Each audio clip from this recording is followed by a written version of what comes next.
Who are these people? I'm Peter Garachi. I'm Alex Bashera. They started a podcast. Why don't you call it Kill You Last? Yeah. To honor 80s action movies. He just put on brand new army pants in the heat. There will be action. He is in the middle of a field, surrounded. More action. Totally exposed, and he doesn't get hit once. Tension. You had, like, Peter, I I gotta ask if you stop hitting the table. This is the movie that really is the template for the 80s action movie. Peter Garachi. Alex Bashera. They will kill you last. Podcast. All right, this is Kill You Last. Last episode of 2020. Yes. In the books. We will get this out before New Year's, will we? Yes. All right, good. So this is the last episode 92. Is it 92? I thought the last. Okay, wow. Yeah, last one was 91. 92. Crazy. The year I was born. 1992? 1992. The 19. I was watching R-rated movies in the theater. Ooh, what a bad boy. Illegally, but you know. Yeah. Against the recommended suggestions, but what are you gonna do? What are you gonna do? Good to be back, man. It's been a while. We've kind of every time I'm out, they pull me back in. We keep getting who are we talking about? Random fans from England. Yeah, they're great. Yeah, so we're gonna do this again. We're gonna do another audience suggested episode. I just want to make sure I got the name right. Instagram we seem to get like private messages on Instagram. It seems to be the way that. Well, that is our only podcast social media handle. Well, I'm saying like rather than leaving like a comment on iTunes or YouTube. I know, but you know, it makes sense to me because most people don't really use those things as comment tools. People don't go to iTunes to interact with people, you know? So, yeah, a guy named Michael Nicholas. He's from Milton Keynes, England, which I've never heard of. Sounds like a small town. Sounds like very like proper. Milton Keynes, England. He reached out, fan of the podcast. He recommended we do the movie Highlander. Yeah. Which I had actually never seen either, but I feel like... Did you know this movie at all? I've heard the There Can Only Be One. That's about as much as I knew. That's really what became famous from this movie. But they also did a TV show for a while, which was on like Channel 11 or Channel 9 I didn't watch something. that though. I didn't watch it either, but the show was like ubiquitous. It was like you couldn't escape the commercials for the show. So I feel like I knew everything about this movie, not having seen the movie. Okay. So this was my first experience actually seeing it, and I have a lot of feelings. Okay. Do you feel feelings? Wow. It's a lot. Yeah, they threw a lot in this thing. A lot. I found myself asking, what is happening? A lot in this movie, especially the beginning. I found it the most confusing way to start this movie is by putting the protagonist in a WWE wrestling match audience and I was just confused because it just quickly goes to like 16th century England. Yeah. And then quickly goes back to, you know, the garage of Madison Square Garden. I was getting very confused because, to be honest, I didn't read anything about this before I went into it.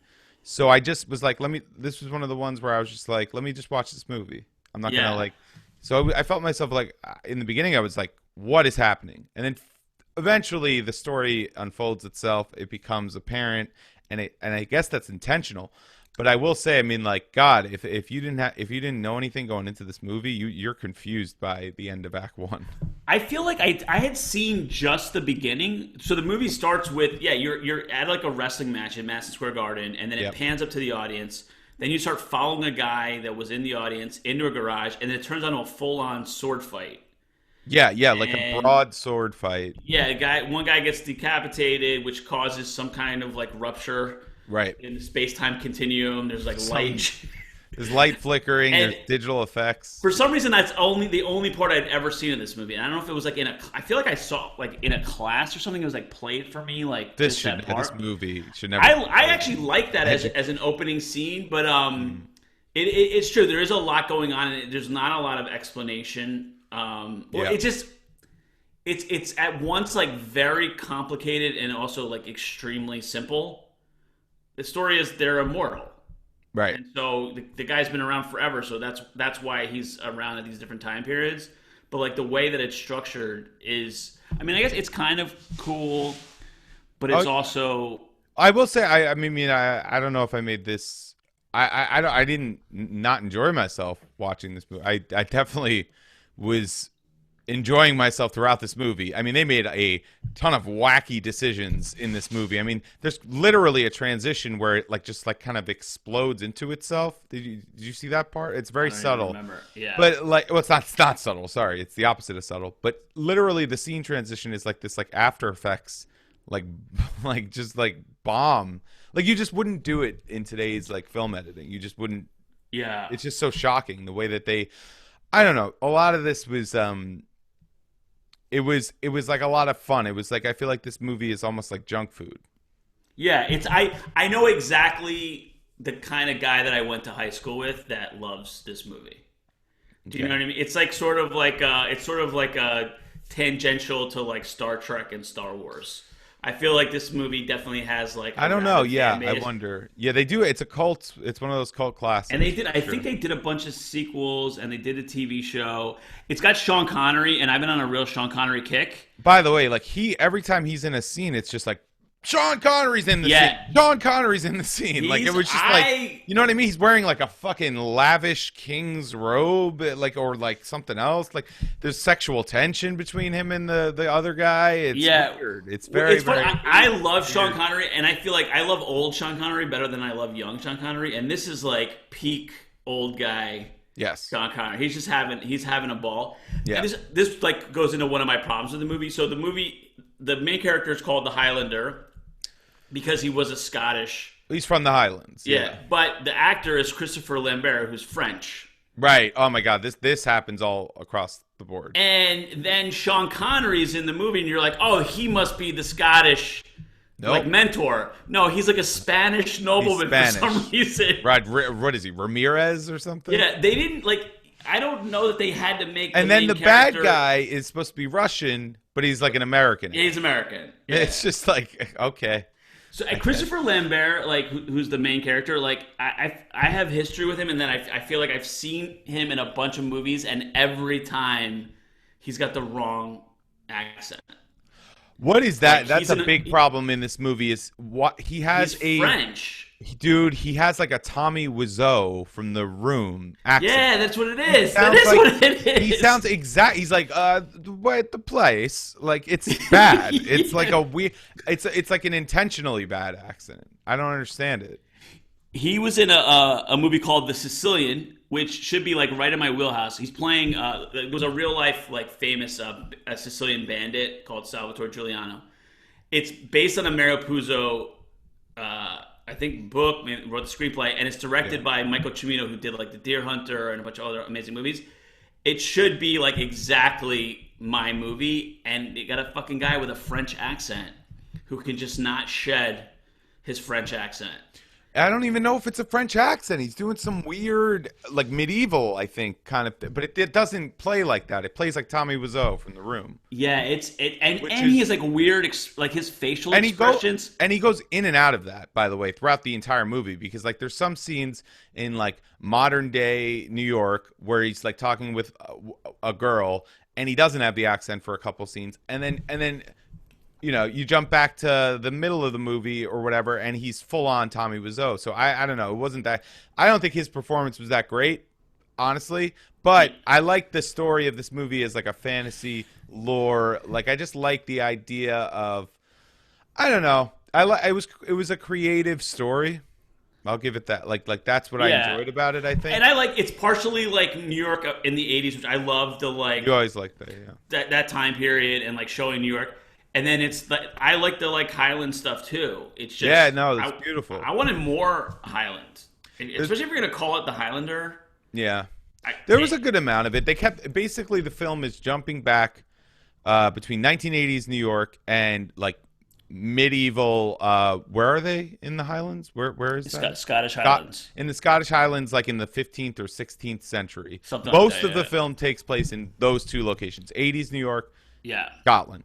And then in between, there's a few. They show a scene from World War II where he's in Europe in World War II, because this guy's obviously he's living for 5 centuries. He's immortal. So, or whatever, 4.5 centuries. So he's in a few. They show that he lives in those scenarios, but really the film takes place in 80s New York and then the Scottish Highlands, which I agree. I think they could have shown more of the Highlands, but in the beginning of the film, it's a lot of the Highlands. Yeah, there's a mystery, like, so his modern alter ego is like an antiquities dealer in New York, and they're trying to figure out. So basically, they find a headless body in the parking lot of MSG, and I think it's funny how they they stop to question him, and like 35 cops, Yeah, like this, like it was like this like guy's he's never leaving been the here. parking garage, and there's 45 cop cars. You're supposed to believe that in 80s New York City, the cops are like, "Oh my God, there's a headless body. We have to stop everything."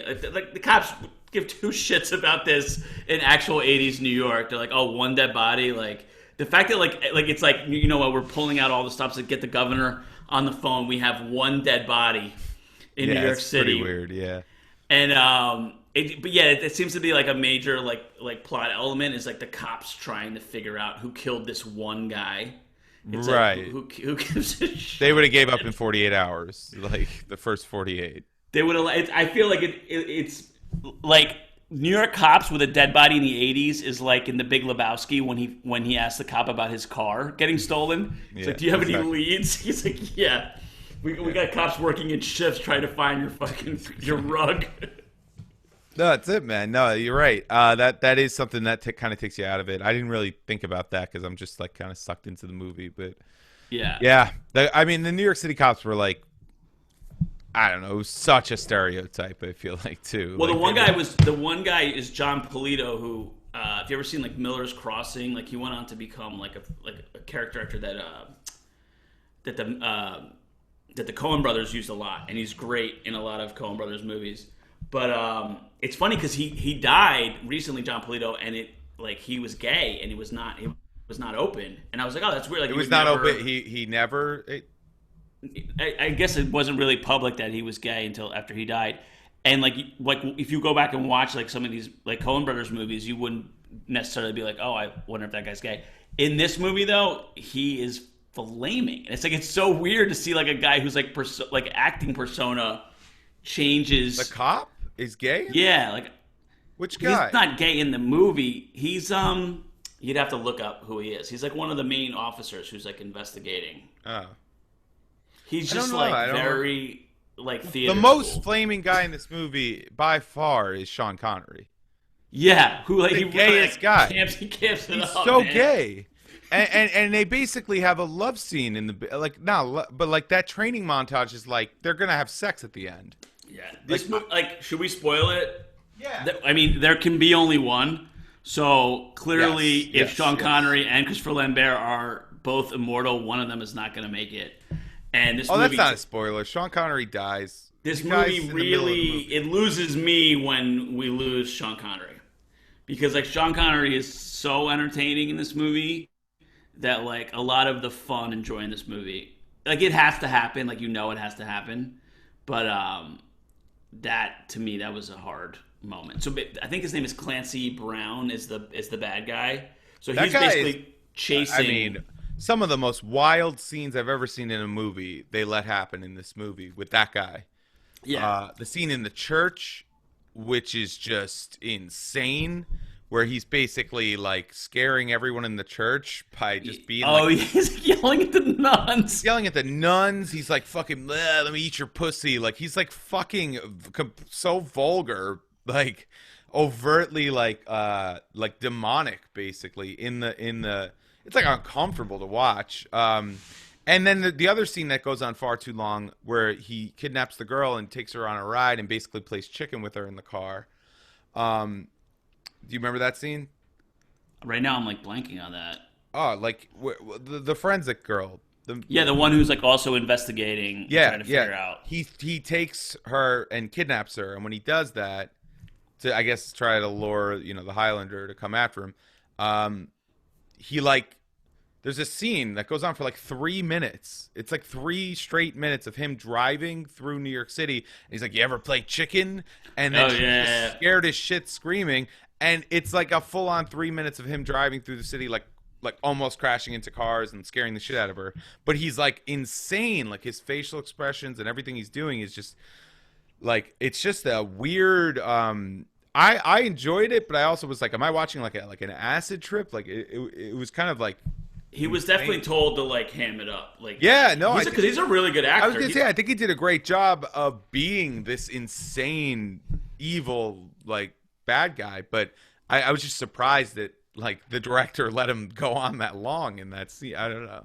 Yeah, that also like sneaky, like out of nowhere sex scene in this movie. That Out was, of nowhere, yeah, and hot, like silhouettes of like licking bodies. I was gonna say, you get silhouette tit in the moonlight. Best. Not enough of that anymore in the movies. I would say it's not the best, but it, for like just for a fun time. We were just having watching a movie. This movie, we should say, like 1986. I'm surprised. Yeah, it feels like that's early 86. I felt like a later, but maybe the TV show came out later. I feel like I saw the TV show like in like 92. Okay. Not a hit movie, but like became like a cult movie. Was the TV show was a hit? No, it was one of those. TV was different then. Like there were shows that were just like on, whether anybody watched them or not. It's just weird to me that this got made into a TV show if the movie wasn't a hit. I mean, I guess it's like an idea that you could. It's like you could get into a different adventure every week. Yeah. I feel like that's why. Like, there was like a time period where like they had shows like that where it was just like some guy getting into adventures. No matter what it was. Like, there was a show, I have a vague memory of a show where like a guy's like driving a Winnebago around, and like every week he like parks the I swear this is a show, and every week he parked the Winnebago and just like got to do it. Great. It didn't last long, but like I feel like there was constant like shows like that. Yeah, that were just like, we've moved away from that in TV, like where it's like, we're gonna make the show, the first thing we have to do is come up with a premise where we can make it episodic. And like that's not really. And even like if you go back and watch like the '70s Incredible Hulk, that's basically what that whole show was. He showed up. If you've never seen it, it's amazing. So it's so like cheesy, but like incredible. Like every week, like the Incredible Hulk like breaks some shit. So Bruce Banner has to leave, and then he's just like goes to another town, and then he's like you know what? I'm just gonna pick fruit. I'm gonna live on this farm, and I'm gonna pick fruit. And everything's going to be fine, and I'm not going to do anything bad anymore. And then somebody pisses him off, and then he fucking kills and breaks everything as the Incredible Hulk. And he's like, all right, now I have to go somewhere else. Like, that was literally the whole show. It's funny because I guess now with all these, like, superheroes, like, when you turn a superhero show into a... Well, they don't do the shows anymore, the movies. Yeah, like, that's literally... The show was about, like, a hobo who every once in a while, in a fit of rage, destroyed everything around him. Yeah. But that's like there was so many shows like that where it was just like whether they were like the A-Team where it was like, all right, we'll help like find your kidnapped daughter or whatever it was. It was always like that was how episodic TV worked. And so this was like you could see something where it's like, all right, well this week he's gonna rescue some other chick. Yeah, I think I want to touch on a few things that are just like more confusing about this film. A lot of my mental notes while watching this is just a confusing film. The quickening, they keep bringing up this quickening, they never fully explain it. Is that where you get like the soul of the person you just killed? Yeah, that's what it ends up being, I think. But in the training montage where Sean Connery's like walking him, what's the guy's name again? Connor McLeod. Yeah, McLeod. Through the like, because Connor McLeod's basically learning that he's immortal. He didn't really know that yet. Yeah. And so Connery's like basically teaching him like, this is the quickening. And he's basically saying like, he's like, think of a stag and think of a stag heart and I don't know, like a deer. And then he just starts running and they're like, this is it. This is the quickening. But like, it's not the quickening. Yeah. The quickening ends up being, you're absorbing all the emotions of the person, the immortal person that you killed, and all the souls that he had killed. So that's why it's so overwhelming, and that's why there can only be one. I guess I'm a little. Here's a question that the movie doesn't. Hopefully, this guy who's a big fan, maybe he can write in and correct us. Here's a question the movie doesn't answer: why can there be only one? Like, why can't these guys just leave each other alone? Well, yeah, and go about their business. I think the bad guy wants the what is it called? The prize, they keep calling it. The prize at the end is the quickening. That's why I'm bringing this up, because this is confusing. They don't explain it fully, which I'm okay with. I don't love spoon feeding. I don't want to be spoon fed. But I do think it's a little bit unexplained, like for such a core element of this movie, that they just leave it very up in the air and up for interpretation. I think ultimately the quickening is power. And the bad guys, like the Russians, basically, they want it so that they could like control the world, because basically they could like tap into all the feelings and all the emotions of every living thing on the planet. Basically, it's like this like all seeing, all knowing. It's basically like being a god. Is like if you're the last one left, that's the prize. Is like being like a god. But if one of the good guys gets it, he just wants to keep the status quo, keep the world going. Like that's like he has no interest in. He ends it by saying, "I'm like everyone else. I could have kids. Like I can grow old and I could die." So I think that basically they're the good guys because they're just trying to prevent the bad guys from being all powerful and like ruining the world, basically. Which is like it's.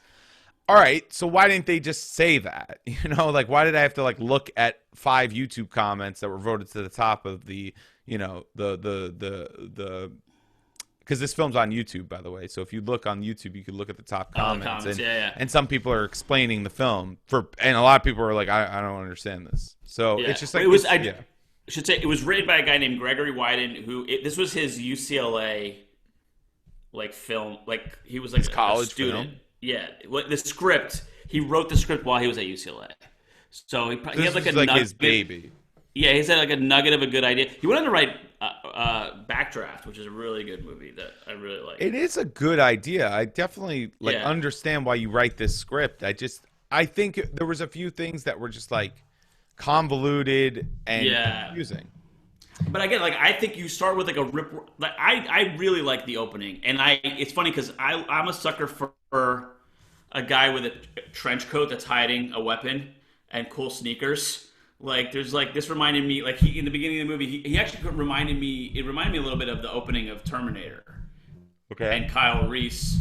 Yeah. And I would have liked Michael Biehn, who plays Kyle Reese. If Michael Biehn plays this character, I think you needed a more charismatic.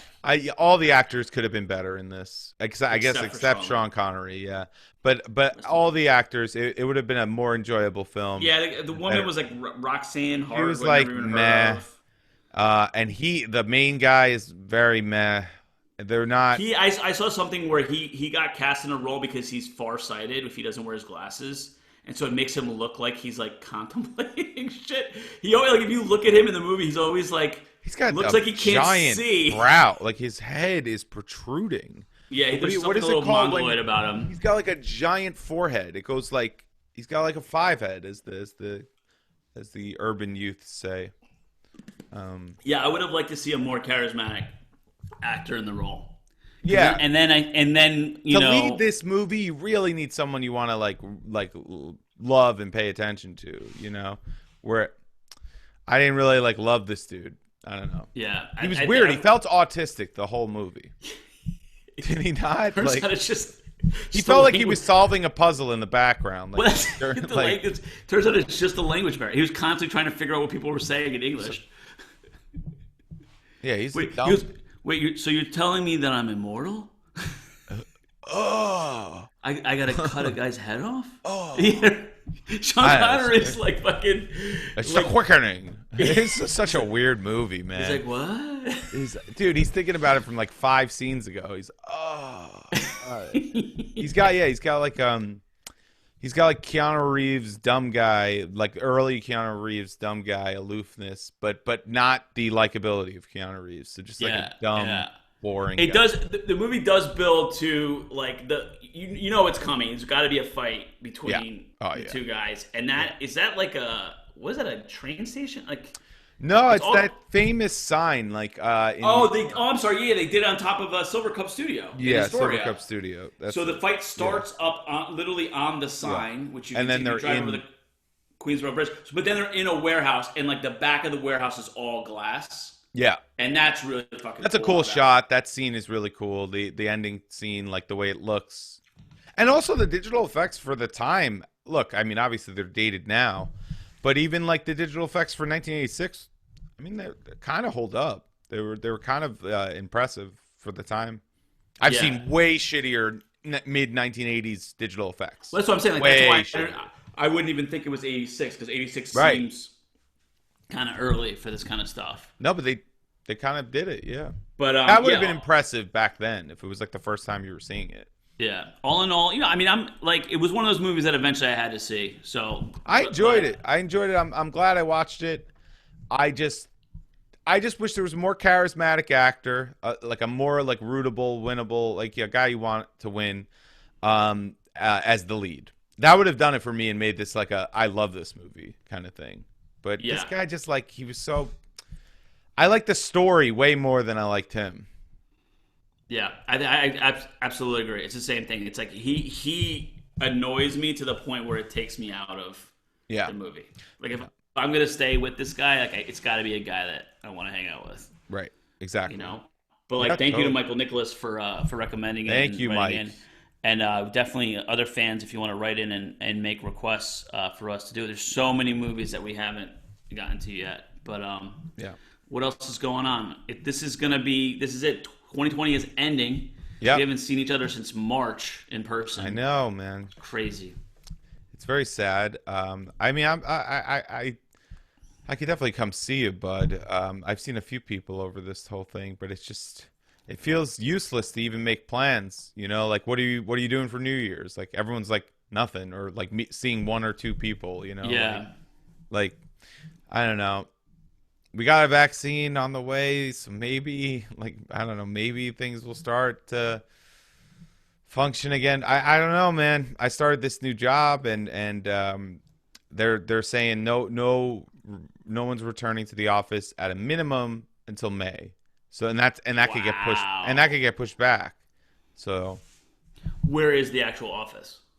It's right by Penn Station, right by Empire State Building. So if you had to, it wouldn't be too bad. I would take the path from Jersey. Yeah. Yeah. I don't know. I'm not looking forward. I hope we work from home forever. I want to. I love working from home, especially like as I'm learning the new job. Like, it's way more time to figure shit out, and not having to use 2 hours of my day, more 3 hours. If I count going in and coming out on a commute. Yeah. I mean, I've been holed up at the shore. I'm still down the shore, but I mean, I'm holding out hope for New York City that I'll be back there soon. Yeah. And have a reason to be there soon. I don't know, man, because the live venues and the live like comedy stuff, that's going to be, again, I know everyone's been saying it, but it's like the last thing to come back, Yeah, it's crazy. I'm trying to figure out other stuff, whether it's YouTube videos or what, like maybe like doing telling stories and then putting out on YouTube. And you could do that. Start a TikTok. I don't. No, I don't even have one. That's that. When we got to TikTok, it was the first social media that I didn't like immediately create an account for. Oh, really? Yeah, I just don't have one. I get sent TikToks. Me too. But then I can't do anything with it. Well, you could view them. Well, I'm saying I can't, like, after that. You can't like it. Right. Yeah, no, you need an account. Yeah, but some of them are, people are being very fun and creative. People are cool. Yeah, of course. People always. That's the thing. You got billions of people on this platform. There's going to be some stuff that rises to the top. Of course, there'll be some bullshit too. Yeah, but no, I mean it's. Yeah. And I wasn't like I was half kidding. I'm not really kidding when I say like something like this podcast. Like when you get messages from people like in England, which it's always England, by the way, for some reason. The only messages we've gotten are no, that's not true. We've gotten That's a not couple true. from other places, But it's it does always seem to other be. places. It's not New York, New Jersey. Like, Yeah, which is like most of our viewership is New York and New Jersey, but we never hear anything from anybody from those places. And I well. also I should shout out my friend Paul Noble, who's like been a fan since day one. Like he sends me occasional messages about Yeah. stuff that he likes on episodes. yeah, every now and then I get, old college friends or old buddies that'll be like, "Oh, I actually listened to this episode. I like this one." They'll pick and choose though, usually about like which movie, So Yeah. a lot of them will watch the Goonies one because they've all seen the Goonies. That's still our number one downloaded episode. Yeah. People like that one because it's a good. Most people my age at least love the Goonies. Yeah, no, I mean it's such a good movie, and it's a great episode too. Like that's a perfect, It's also a really good episode. Yeah. a perfect like taste of the podcast. But I don't want to cut things short, but I gotta crash. Oh yeah. Okay, Yeah. that's fine. We'll have a quick one. That's okay. I haven't stopped since 8 o'clock this morning. Are you right? You tired? You all tuckered out? What have you been doing all day? I've been working, doing manual labor, and You're doing manual. Just like, quickly, let's update the audience. painting. You're painting your own place or other people? No, like working with another guy, just like to make a couple bucks. Good. So you're Right making now. some money. A little, not as much as it seems like it's more headache and work than money, but whatever. What are you gonna do? All right. And then trying to get things ready for the new year. Well, what do you got? What are you doing for? What do you got to get? I got my real estate license. Oh, I'm trying to okay. do that. We're doing the Airbnb again once the spring and summer come. Nice. And then hopefully, I believe that we will be performing live stand-up comedy again in the next couple months. Next couple months, yeah. I hope so. I really hope so too. I hope so. Yeah, maybe you're right. I don't know. I've done it a few times, and I think when the season changes, I think when it gets warmer, that's really when you it's should go to the show. There's a place in Hackensack that there's a strip club. strip club? I've heard about this Flamingos. place. Dude, I've gone twice. Have I talked about it on here at all? I think maybe once, but it's probably The first time I went, there was a fire alarm. yeah. You And saw it was yeah. amazing. And then I went back like 2 weeks ago, and two comics got into a fight. What? Like they we know them, use their I don't know either guy, but like they use their stage time to like shit talk each other, and then they were yelling back and forth. And from what I could gather, like the one guy had an open mic, and he was mad because then another open mic started, and so people who went to his open mic stopped, and I'm just like, you Dude, talk fucking about the losers. loser Olympics, dude. The loser fucking battleground. He's like, I gave you God. stage time, and somebody yells out, he goes, you mean people signed their name on the list? oh my god, that's so embarrassing. You But I love shit like no, that. I would like to be a fly on a wall there and just like watch it. Yeah, Oh, I was egging it on. I was. that's fine too. Yeah, I was trying to I think actual like MMA style fighting amongst comedians is the next level of comedy. yeah. There's really Yeah. it's the only thing left to I'd do love is to see just two scrawny white comedians like fight, like just beat the shit out of each other. just get into like just train But them up. I don't know. It's like it's stuff like that it gives me hope. If we can do That it, gives you hope. we can do I don't see how that gives you if hope. we can but- do it in a tent in the back of a strip club, then there's got to be something out there. So, dude, some guys are doing like no matter what level. Like Jared Waters, a good friend of mine. Like that dude Yeah. is like doing 8 spots a week. What? Where? Yeah, like, he's always just like got. I don't know how. I mean, he's a real hustler. Like he said, he goes, I didn't move to New York City for nothing. And he's just like running around doing every like outdoor, every whatever show there is. I mean, more power to those comics. They're the real ones, I guess. Yeah, no, some guys are, and I know that like a lot of guys really like Zoom a lot. The Zoom shows. Yeah, I know a few people that love doing them.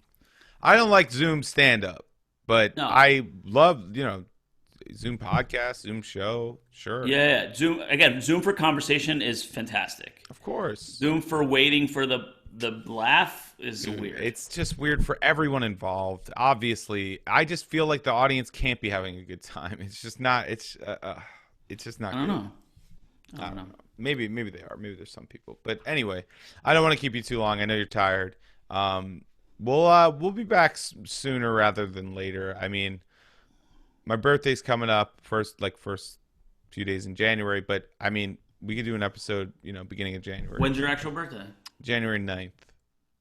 How old are you gonna be? 29. Son of a bitch. Youth is almost over. Approaching 30. Yeah, no, it's bad. It's bad. I don't like it. Yeah. I know a lot of January Burbies. It's a good time to be born. Yeah, man. Capricorn, all that. I don't know. They say we're like cunty. Yeah. Don't they say that? No comment. I'm not a cunt, am I? No, I don't think so. I guess I am. I don't know. No, I guess that's what you're saying. I think I'm a lovely person. Yeah, I was gonna say some of my favorite people are January babies, but when you said that they're cunty, I'm like, all right, no comment. That's what Dave always told me. Like it's not cunty. Like the short of it is like, oh, you're really good at being. The strengths are like you're organized and like go-getters, but then like the weaknesses are like you're not personable. You don't want to. Yeah. It says, oh, so you're an asshole, basically. Yeah. So I don't know. Yeah, I don't know if any of that stuff is not real, obviously, but I'm just saying, I don't know. I like being born in the winter. I think it builds character. All my birthdays have sucked weather-wise. Like there's you're not having any barbecues for your birthday. Also, like you're not a me person if your birthday's right by the holidays. Like I feel like that also makes you more selfless, as opposed to someone who's got a birthday in the middle of February or something. Or like, I don't know, just a random part of the year. It's like, oh, this day's about me, especially when you're a kid. What about when you have planned barbecues in May and then the governor takes that away from you? You make that about you're a guy that, you have like a summer birthday and it's like all about you that day. That whole weekend is about, it's a palooza. It's Peter Palooza, which is honestly, you do it in such a nice way and you're not like a me. Like you spread the wealth and you have a great, we have a great time. But there's, I just think of some ex-girlfriends and some people that are just, they're a little selfish on their birthdays and stuff. I don't know. That's the only thing I will give the astrology thing is like, I don't think it has anything to do about planets and moons and stuff. But I do think if if your birthday is during a time like around New Year's, Christmas, like mine is, you just know that your birthday's not that big a deal because there's way bigger shit going on. And that creates a certain type of personality, which I like.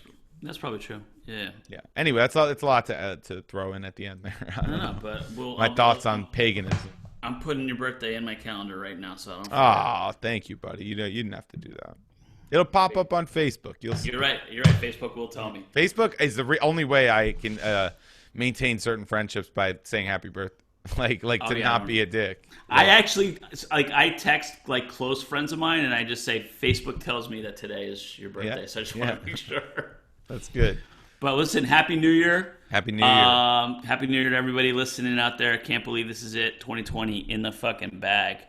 But, yeah, let's just move on, people. Yeah. Honestly, I want this year to be like World War II veterans where they just don't talk about their experiences in the war. Like I never want to talk about Corona ever again. Yeah, I don't know. I think 2021 might be a struggling year, but by 2020, who knows? By the end of 2021, I really think we'll be back on solid ground. I think this time next year, we'll be very happy looking back at, wow, that was crazy. Yeah. All right, man. Have a happy New Year. Yeah. We'll talk to you guys next time.